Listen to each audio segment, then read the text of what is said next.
상황 1. 시각장애인이 미용실에서 난감한 상황. 오늘 머리 어떻게 해드릴까요? 예, 단정해 보일 수 있도록 조금만 잘라주시겠어요? 단정한 스타일로 예쁘게 해드릴게요. 네. 네, 머리 다 됐습니다. 네, 고생하셨습니다.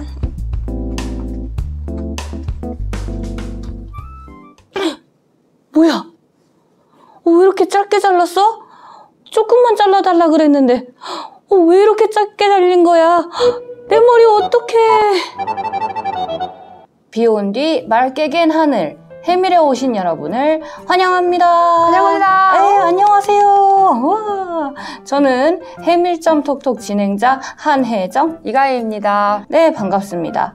오늘은 시각장애인은 미용실에서 어떻게 설명할까에 대한 주제로 시각장애인의 미용실 이용법에 대해 이야기를 나누어 보려고 합니다. 시각장애인은 미용실에서 원하는 머리 스타일을 설명할 때 진짜 쉽지 않은데요. 가희님, 혹시 앞선 상황극처럼 미용실에서 내가 원하는 머리 스타일과는 다르게 머리가 되어서 난감했던 경험이 있으셨나요? 저 같은 경우에 잘 안 보이니까 네. 눈으로 봤을 때랑 제가 만졌을 때랑 느낌이 다르잖아요. 네. 사실 뭔가 내가 생각했던 이 만짐의 그 느낌, 머리 길이의 그 느낌이 아니었을 때 제가 느꼈을 때는 뭔가 좀 잘못됐나? 머리가 망했나? 이렇게 생각이 들 때가 있거든요. 감각으로 인해서 달라질 때. 혜정님은 어떠세요? 저는 몇 년 전 미용실을 가서 이제 단발로 머리를 잘랐어요. 그런데 어느 머리 하나가 삐쭉 길어가지고 이게 뭐지? 했던 적이 있어요. 그런데 긴가민가 하고 집에 내려갔는데 엄마도 그 얘기를 하는 거예요. 이거 한쪽만 삐쭉 머리카락 한 가닥만 그렇게 나온 거예요. 그래서 미용실에서 이렇게 잘라줬어, 이상해 그랬더니 저희 엄마가 그 한쪽 긴 가닥만 잘라줬어요. 그거는 확실히 해결을 할 수 있는 정도였네요. 다행히. 네. 맞아요. 그럴 때가 있어요. 그래서 오늘은 시각장애인이 미용실에서 어떻게 자신이 원하는 헤어스타일을 미용사에게 이야기를 하는지 그런 방법들을 이야기를 해볼까 합니다. 네, 그래서 저 같은 경우에는 제가 저한테 어울리는지 안 어울리는지 사실 다른 사람의 눈으로밖에 판단이 서지가 않잖아요. 네. 만졌을 때랑 보이는 거랑 좀 다르기 때문에 그래서 아예 저는 전문가한테 상담을 받았어요. 예를 들면 뭐 퍼스널 컬러, 헤어 컨설턴팅 이런 거 있잖아요. 요즘에 되게 많잖아요. 그런 걸 통해 가지고 저는 퍼스널 컬러 진단을 받을 때 아예 저한테 어떤 헤어가 조금 어울리는지 힌트를 받았던 적이 있거든요. 네. 그래서 나는 조금 머리 길이로 더 넘기는 거 혹은 앞머리가 좀 있는 게 낫구나, 나는 매직이 좀 더 잘 어울리는구나, 이런 거를 알아가지고 미용실에 가서 먼저 저한테는 이런 게 어울린다고 했는데 혹시 디자이너 선생님이 보시기에는 어떤 게 저랑 어울릴 것 같나 하고 또 2차로 확인을 받아요. 그래서 그 디자이너분과 협의해가지고 하는 편인 것 같아요. 전문가들의 조언을, 의견을 좀 많이 구하는 편인데 혜정님은 어떻게 하세요? 저는 단발을 고집하고 보통 앞머리는 뭐 이마가 보이게 잘라달라 그러고 전체적으로는 동글동글한 느낌으로 이렇게 해주세요라고 많이 합니다. 좀 구체적으로 설명을 드려요. 사진을 들고 가진 않나요? 저는 연예인이나 헤어 사진들 있잖아요. 네. 그 사진들을 저도 잘 보이진 않지만 형체가 이렇게 조금 뿌옇게는 보여서 사진을 좀 보다가 이 스타일을 먼저 눈이 보이는 사람한테 설명을 듣고 이거 좀 한번 해볼까? 그러면 그 사진을 또 들고 가서 디자이너랑 같이 이렇게 협의를 봐요. 우와. 제가 이런 머리를 해보고 싶은데 저한테 이 머리가 어울릴까요? 디자이너 선생님 보시기에 별로라 하면 저 그냥 이 머리 안 할게요. 이렇게 해가지고 협의를 봐가지고 전에는 제가 한번 머리가 엄청 가슴 아래까지 길었다가 갑자기 쇼컷을 하고 싶어가지고 김나영 씨의 그 쇼컷을 가져간 적이 있어요. 그래서 제가 이렇게 쇼컷을 한번 해보고 싶은데 저한테 어울릴까요? 했더니 그 원장님은 손님한테는 그 쇼컷보다 단발이 어울릴 것 같아요 해가지고 단발을 한 적이 있거든요. 저는 그렇게 하고 있습니다.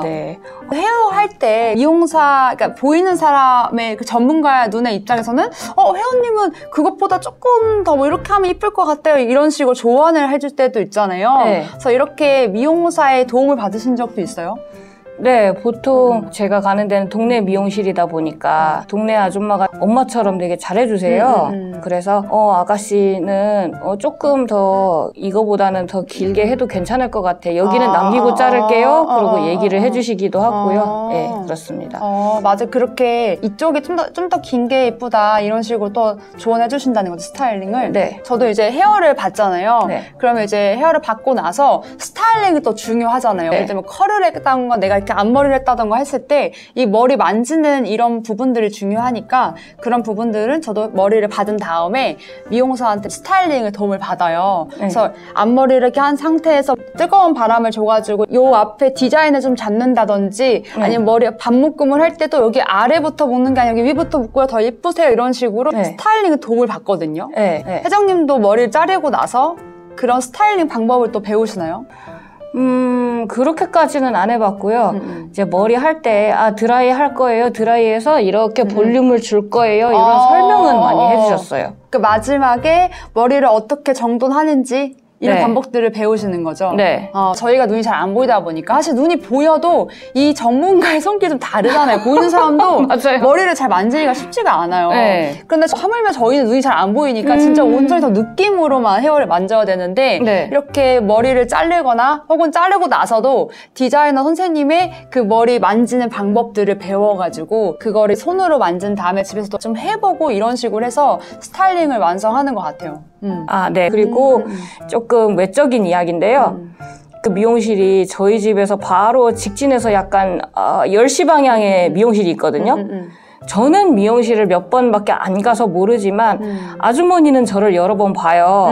막 한 번은 바우처 택시가 좀 이상한 데 내려줬어요. 그랬는데 미용실 아주머니가 갑자기 뛰어오더니 아가씨 집 가는 거 거기 아니야 이쪽이야 그러면서 도와주신 적도 있어요. 그래서 미용실 안 가도 그 아주머니가 신경 써주시는 게 되게 감사하더라고요. 진짜 보통 이제 미용실 같은 경우에 이렇게 투명하잖아요. 밖에 다 보이잖아요. 그러니까 혜정님이 지나가는 걸 많이 보셨던 거죠. 네. 확실히. 그래서 바로 그 집이 거기가 아니다 이렇게 알려주시기도 하고. 맞아요. 네, 도움받은 적이 많습니다. 또 한 번은요. 제가 머리를 자르러 갔는데 미용실 앞에 막 자전거도 세워져 있고 화분도 세워져 있고 뭐 이래가지고 계단을 못 참겠는 거예요. 근데 계단 참이겠거니 하고 딱 밟았는데 화분인 거예요. 그래서 미용실 아줌마가 오더니 아이고 미안해 아가씨 내가 화분을 안 치워가지고 아가씨가 계단을 못 찾았구나 그러면서 맞아주신 적이 있었는데 그 아주머니가 한결같이 친절하기도 하시고 제가 그 집에서 머리를 자르고 가면 엄마도 되게 좋아하세요. 단정하게 잘 자른다고. 잘 자르셔가지고 스타일도 잘 봐주네. 그러니까 미용사 그 원장님도 그러니까 디자이너분들도 확실히 시각장애인 손님을 보다 보면 저분이 이 앞에 화분이 많거나 이러면 불편하구나 하고 인식 개선이 되시는 것 같아요. 그렇죠? 네. 그리고 뭐 설명할 때도 이쪽을 보세요가 아니라 손님의 오른쪽을 보세요 하고 손으로 만질 수 있게 해주고 이런 식으로 조금 인식 개선이 돼가지고 그렇죠. 알게 모르게 그게 되는 것 같아요. 그래서 눈이 안 보이는 사람에게는 어떻게 설명을 해줘야 되고 미용실에 들어오는 상황일 때도 어떻게 상황과 환경을 바꿔줘야 하는지를 되게 아시게 되는 것 같아요. 그렇죠? 좋은 경험이 되신 것 같아요. 네, 신기했어요. 네, 이렇게 친절하게 도와주신 분들도 계시지만 처음 가는 미용실의 미용사분들께 저는 부탁드리고 싶은 것이 있어요. 머리 커트를 한다든가 이제 염색을 할 때 혹시 이 길이 정도 괜찮은가요? 혹은 고객님은 이런 색이 어울릴 것 같아요. 이 색깔은 무슨 느낌이고요. 이런 설명을 좀 자세히 해주셨으면 좋겠어요. 특히나 색감 같은 건 개념이 없잖아요. 노란색은 병아리도 있고 신호등도 있고 그런데 그 병아리와 신호등의 결은 좀 다르다고 알고 있거든요. 그런 걸로 좀 자세하게 염색할 때 설명을 해주셨으면 좋겠어요. 색깔에 대해서도 그러니까 눈으로 봐야지 알 수 있는 정보들을 말로 풀어서 설명해 주시면 훨씬 그 정보를 우리가 알아들 수 있으니까 그렇죠? 네네. 저 같은 경우에는 이제 안내 보행을 해주잖아요. 예를 들면 머리를 자를 때도 그 의자에 앉을 때 이제 보통 잘 모르시니까 그냥 이렇게 여기 의자 있습니다 하면 그럼 이제 의자가 여기 앞에 있는데 제가 뒤로 앉을 때도 있어요. 맞아요. 뭐 옆으로 앉거나 그러니까 방향을 잡기가 어려워서 그쵸? 그래서 만약에 앉게 된다면 이게 뒤에가 등받이고 앞에 거울이 있어요. 이런 식으로 방향을 좀 설명해 주시면 맞아요. 그리고 샴푸를 하러 가잖아요. 갈 때도 안내를 어떻게 해야 될지 몰라 하시더라고요. 하더라고요. 좀 당황해하세요. 근데 그럴 때는 팔꿈치를 잡을 수 있게 해주시면 네. 너무 좋아요. 팔꿈치 잡고 안내해주시고 보통 미용실 보면 샴푸하는 곳이 네. 턱이 있는 데가 있어요. 네. 그러면 그 턱이 있다라고 좀 설명을 해주시면 안 그러면 가끔 이렇게 넘어질 뻔 하잖아요. 그런 것들을 이제 설명을 좀 해주시면 훨씬 좋을 것 같습니다. 네, 가끔 샴푸하러 가는데 뒷걸음질 치게 만드는 경우도 있거든요. 막 뒤로 땡기세요. 네, 맞아요. 이렇게 잘 모르시니까. 그래서 손과 손으로 만져서 그 방향을 알 수 있게 설명을 해주시면 훨씬 좋을 것 같습니다. 네, 좋습니다.